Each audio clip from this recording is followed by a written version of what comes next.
అర నిమిషం తీరిక లేదు, అర కాసు సంపద లేదు. తాతయ్య అమ్మమ్మ అయితే మేము వచ్చామని చెప్పేసి చేపలైతే తాతయ్య అయితే పట్టాడు. ఇవన్నీ అయితే అమ్మమ్మ అయితే శుభ్రం చేస్తుంది. ఎండనక వాననక చల్లనక తాతయ్య అమ్మమ్మ అయితే పొలం పనులు అయితే చేస్తూనే ఉంటారు. ఇప్పటికైతే వాళ్ళైతే చాలా బాగా కష్టపడతారు.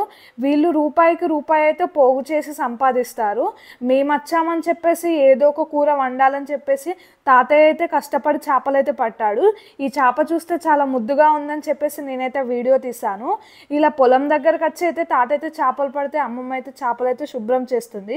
మన ఛానల్ని కొత్తగా చూస్తున్న వాళ్ళు మీరందరూ తప్పకుండా అమ్మమ్మని అయితే సపోర్ట్ చేయండి. ఈ వీడియో చూసాక మీరైతే ఇంత కష్టపడి తాత చేపలు పట్టాడు కాబట్టి మీరు అందరూ తప్పకుండా తాతయ్యకి అయితే ఒక లైక్ అయితే ఇవ్వండి.